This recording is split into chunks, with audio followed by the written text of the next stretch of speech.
सदियों पहले की बात है। हिमालय के घने जंगलों में हाथियों की दो खास प्रजातियां पाई जाती थी। एक प्रजाति थी छद्दंत और दूसरी प्रजाति का नाम था उपोसत। इनमें से छद्दंत प्रजाति काफी मशहूर थी। विशाल 6 दांतों की मौजूदगी के कारण ही इन्हें छद्दंत के नाम से पुकारा जाता था। इन हाथियों का सिर और पैर किसी मणि की तरह सुर्ख लाल दिखाई देते थे। इन छद्दंत हाथियों का राजा कंचन गुफा में रहा करता था। उसकी महासुभद्दा और चुल्लसुभद्दा नाम की 2 रानियां थी। एक दिन हाथियों का राजा अपनी दोनों रानियों के साथ पास के एक सरोवर में नहाने के लिए जाता है।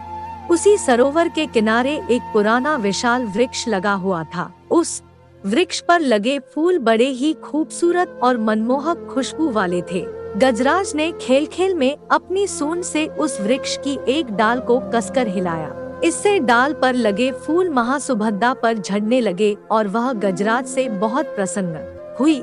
वहीं वृक्ष की सूखी डाल पुराना होने के कारण गजराज की सूंड का जोर झेल न सकी और टूटकर फूल समेत गजराज की दूसरी रानी चुल्लसुभद्दा के ऊपर जा गिरी।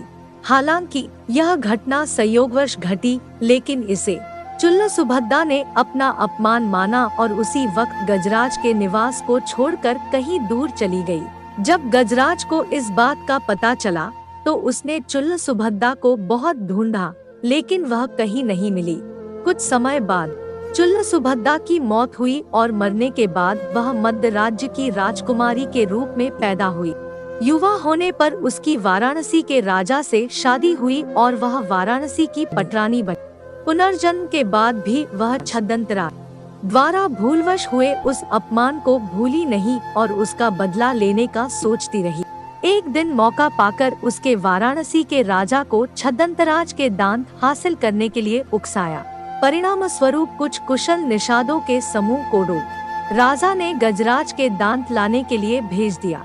गजराज के दांत लाने के लिए रवाना हुई टोली का नेता था सोनुत्तर। सोनुत्तर करीब 7 साल का सफर तय करके गजराज के निवास पर पहुंचा।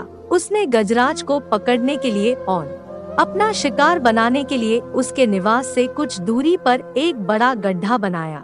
गड्ढे को छिपाने के लिए उसने उसे पत्तियों और छोटी लकड़ियों से ढक दिया और खुद झाड़ियों में छिप गया। जैसे ही गजराज उस गड्ढे के करीब आया तो सोनुत्तर ने विष बुझा तीर निकालकर छद्दंतराज पर निशाना लगा दिया। तीर से घायल होने के बाद जब गजराज की नजर झाड़ियों में छिपे सोनुत्तर पर पड़ी तो वह उसे मारने के लिए दौड़ा। चूंकि सोनुत्तर सन्यासियों के वस्त्र पहनकर आया था, इस कारण गजराज ने सोनुत्तर को जीवनदान दे दिया। गजराज से जीवनदान पाकर सोनुत्तर का मन बदल गया और उसने गजराज को सारी कहानी कह सुनाई और गजराज पर निशाना साधने का उद्देश्य बताया।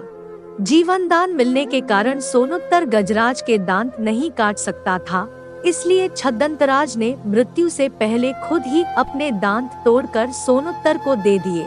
गजराज के दांत पाकर सोनुत्तर वाराणसी लौट आया और गजराज के दांत रानी के समक्ष रख दिए। साथ ही सोनुत्तर ने रानी को यह भी बताया कि किस तरह गजराज ने उसे जीवनदान देकर खुद अपने दांत दे दिए। पूरी बात जानने के बाद रानी गजराज की मौत बर्दाश्त न कर सकी और इस सदमे से उनकी भी तुरंत मौत हो गई। कहानी से सीख बदले की भावना सोचने समझने की क्षमता छीन लेती है।